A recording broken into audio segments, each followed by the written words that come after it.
Okay,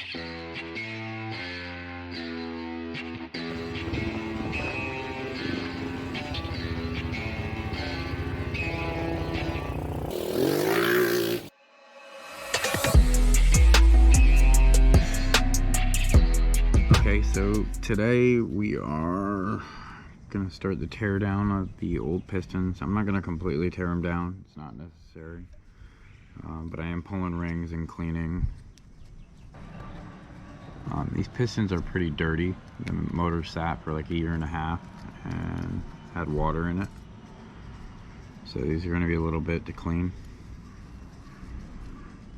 There's your gap. On the old one's not so important to be careful.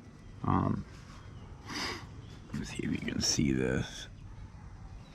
In here you're going to have an edge on both sides of this, and you don't want your ring going over that edge. You want your ring, when you go back to put it back in, and I'll show this, you want it to sit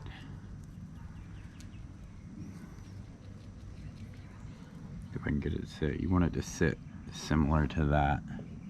See if I can get it. I don't know if I can get a focus on that, but you definitely don't want it over.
Alright, so we're going to go over setting piston ring gap. I'm only going to do this on one of these, but you need to do this individually, especially on a motor refresh if you've honed the block. And in my case, I had to hone the shit out of it. Because this block, it sat and it got a bunch of water in it, and it had a bunch of stain and rust and potentially a little bit more than what I should be. This should have gone and gotten bored out. This should not be seeing a refresh, but I'm not gonna put that kind of money back into this thing. So engine gap for this, I did buy stock rings. I did not replace the pistons. I'm gonna reuse the pistons. Stock ring gap on this for compression rings is 0.002 to 0.0033 inch. That's for your compression ring. Your oil ring, it just says snug fit. Just make sure that your ends are together on your oil ring. These, see if I can get this to actually come up. This gap, yeah, I got dog biscuits here. Oh, can you tell I love my pup? Okay. Where'd the gap go? There it is, right there. These two right here do not overlap. They do not hitch. They do not overlap. I don't know if you can see it or not, but there is a chamfered edge right there, and it's on both sides, and that's, you don't want your ring above that. You want your ring sitting outside of it. So you don't want to pinch this down and in. You want that top and that bottom oil ring outside of this baby edge right above my thumb. I don't know if you can see that or not. I'll try and get a picture with my camera on my phone. But you need to measure this out. You need to do these measurements on every single one. I know it's a pain in the ass, but if you got something goofy going on in one of your cylinders, the last thing you want to do is not have this gapped correctly. So we're gonna go on this engine. You've got top ring, second ring. Those are your compression rings, and then you've got your oil, and then you've got your top and bottom oil. So we're gonna take this top ring. This is gonna be tricky doing it with so this is gonna be number 2 for me. And you want to slide it in and then just give it a little turn, and you want to take the piston that goes in that spot. These are all numbered as well. You can see, maybe you can't see, I don't know, they're all numbered.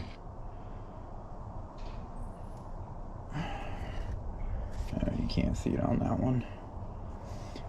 There's a number on the side there. This one says number 2. I don't know if you can see it or not, but basically you want to, GoPro battery's going on me.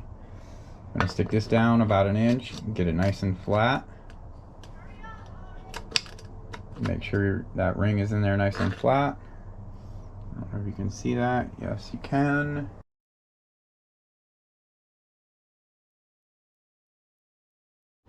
Okay, I did not have the ring in straight.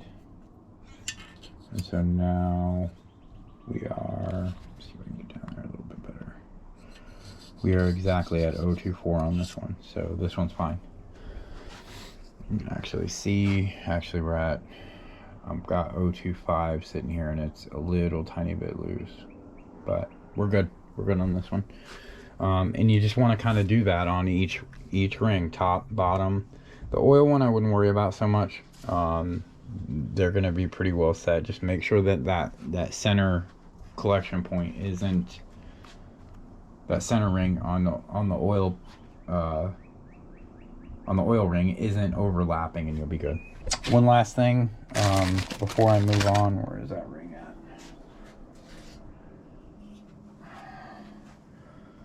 This specific bag, I don't know if you're gonna be able to, yeah, you can. That dot indicates up. These do have an edge on them, a chamfered edge. You got to make sure that you put that on the up side.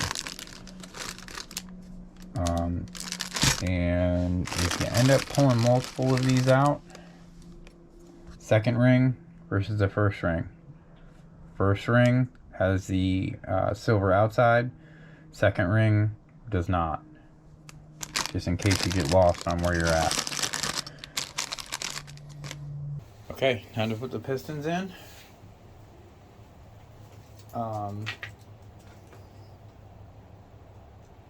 I normally would douse this with ATF. I've already done that one in specific, but I'm gonna go over it again right before I put it in. This is, everybody does this a little bit different. I know for me, doing it on dirt bikes is completely different, but you want to douse this real good. Make sure it's wet. Make sure you don't drip all over the floor. Okay, so your number is actually going to be here. Right there is your number 1. And then your arrow is right here. And I don't know, get a different angle on that. There you go. And you want that facing towards the front of the motor.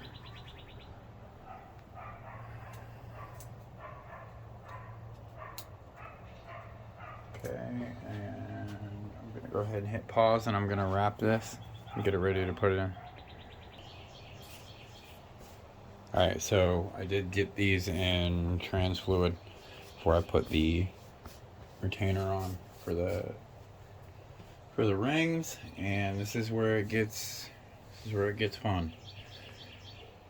You want to make sure that you did put assembly lube on both the bearing and the cap, and then you want to make sure that your arrow is facing the correct direction. My arrow is right here, which is to the front of the motor, and we are going to be ready to go.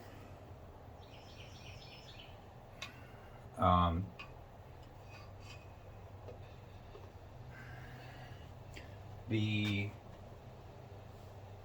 crank, you want all the way at the bottom of its rotation, and you just want to kind of tap this in here real slow. And if you're by yourself like I am today, you want to just one hand kind of guide it down over the crank.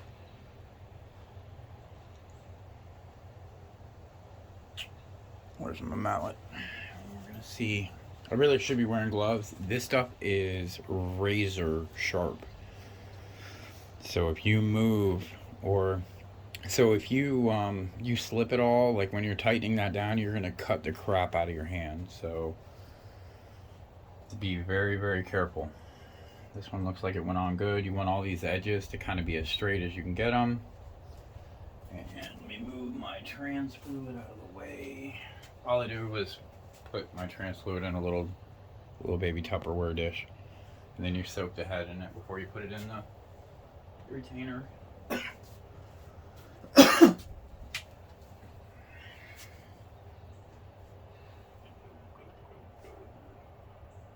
Okay, we just kind of want to guide it through.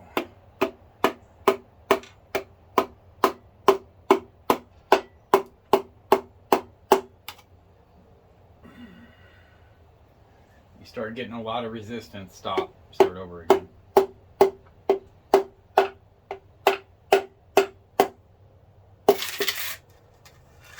And just like that, you're in.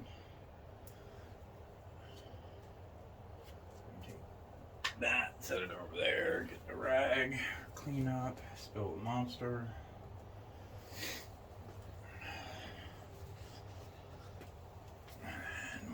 Make sure that we're still facing, arrow still facing forward.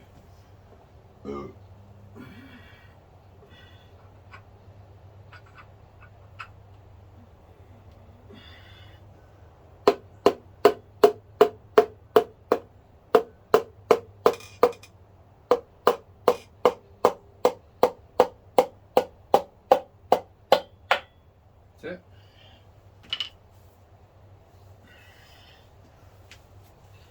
Grab the other camera. I don't know what we're going to be able to see here and what we're not.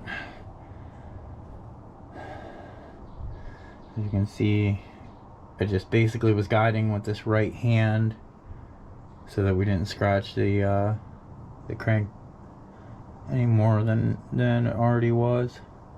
And then what I'm going to do is I'm just going to tighten up. I'm going to snug those up. And actually what I'm gonna do is I am gonna do the first stage of tightening them. So there's a couple of ways people do this, and in the manual you're gonna see 15 pounds. You're gonna see 15 pounds and 90 degrees. For years, I believe, don't quote me on this, I believe years 97 to 2000.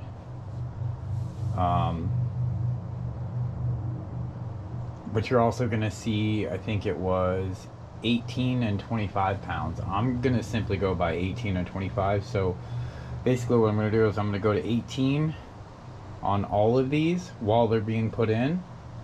And then I'm going to rotate this over, and then I'm going to torque them down the second step. That's the easiest way that I can see to do this without...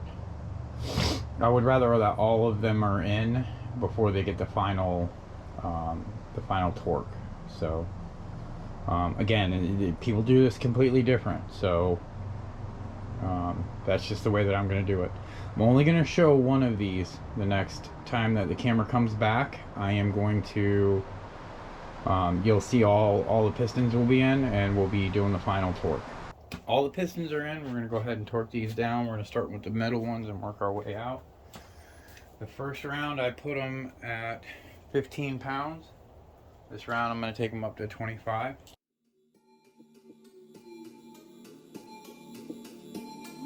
But I'm going to start in the middle here, work our way around.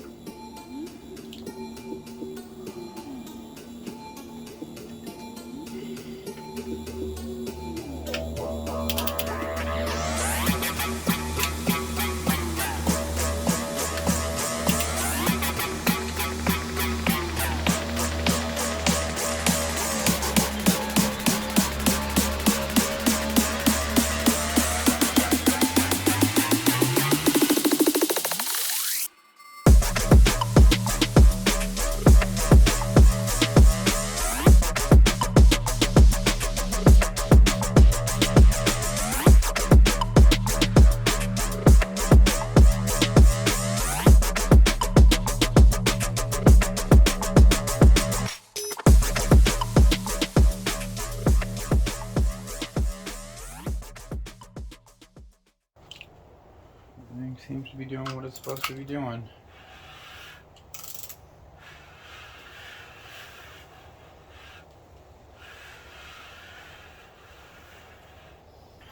Right about now is when I'm going to order the heads.